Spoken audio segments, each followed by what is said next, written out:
As someone who's a friend of Theresa May, how was it watching that speech that she gave when she announced her resignation? No, it was very sad that, as she said, this was a huge honour to be Prime Minister, and she regarded that. I think everyone has commented on her sense of duty, which was there literally to the end, and we saw it was a fairly emotional end to that speech, and any decent person would have thought that's very sad. Did she speak to you before she made up her mind? No, I haven't spoken to her in the last few days, but I think to some extent it became inevitable that the deal as devised wasn't going to go through Parliament. So her Prime Ministership had reached the end of the road.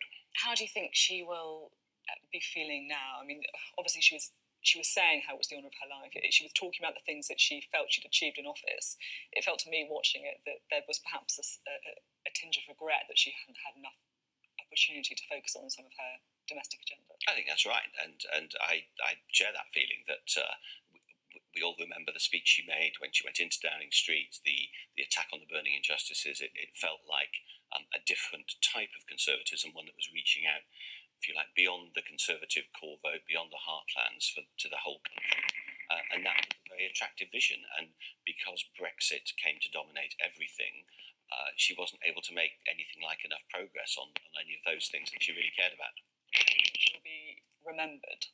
I think it's too early to say. I think to some extent it depends on the next leader, because if we can get Brexit through and then move on to a new modern agenda that looks to the future, then it will be seen as a tough period that maybe we went to go through. So in an odd way, the success of the next leader will, I think, help define her place in history. Well, let's talk about that. And who do you think should be the next leader? I think the next leader should be Matt Hancock. I do think we need a fresh start. I think we need somebody, obviously, getting Brexit through is the immediate task, but we've got to start thinking and caring about more than that, looking through to the 2020s. And I think it's important for the Conservative Party now, which is doing so badly among young voters in particular, to have somebody who can speak the language of those who grew up in the digital world, who evidently is competent and on top of issues of technology and how it applies to people's real lives. As Health Secretary, he's shown that having new advanced technology in the NHS actually improves healthcare. So you can apply this knowledge to a wide range of the key public services that we as Conservatives have got to show we've got answers to. Listening to what you're saying, and also to his kind of pitch yesterday, it's clear that he's trying to position himself as a leader for the future. But realistically, is he ever going to win with the membership? I think we can have a quick look at a poll of members, which this was back in January, but if anything, I'd imagine that the no deal support has grown. 57% saying their Brexit preference is no deal. I mean, are they really going to back someone who supported Remain in the referendum? Well, I think one of the, if you like, the most dangerous pieces of analysis for the future of the Conservative Party is simply to keep people in aspic, saying what you did in June 2016 is all that matters. So I can see that that's what you would like the situation to be, but in reality, that we are fighting on Brexit now, aren't we? Well, we've got to get Brexit through. That's absolutely clear.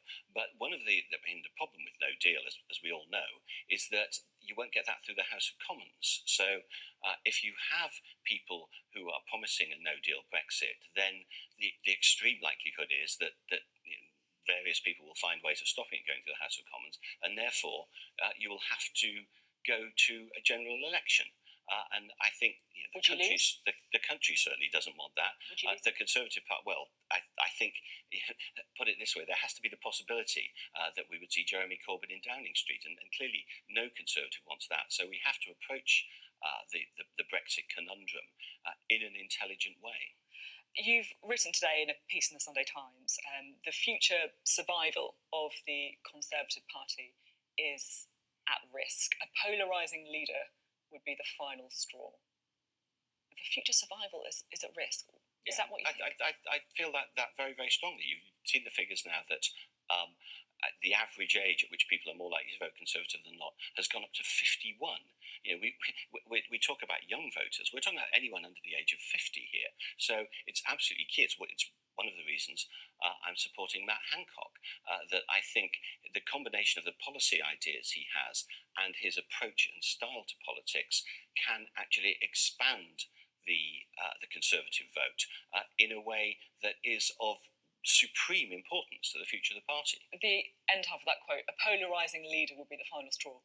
Who could you be talking about? Well, I'll be talking about any of the candidates who go down that route. We are at the start. So anyone who is talking about leaving with no deal at the end of October, is that what you define?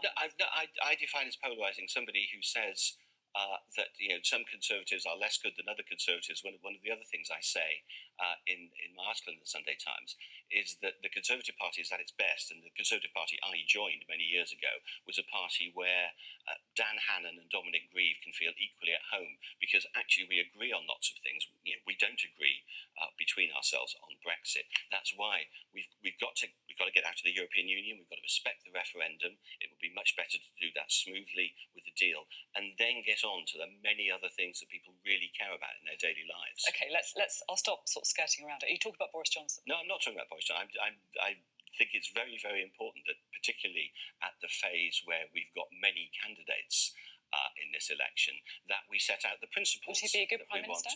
I think many of the people who are running would be good Prime Ministers. There's actually there's a wide field, but also a good field, and I think the best of that field is Matt Hancock. And one of the rules I'm going to operate through this campaign is that I am not going to diss colleagues. Ronald Reagan had this famous rule that you should never be rude about another Republican in public, and I'm going to apply that to Conservatives as well.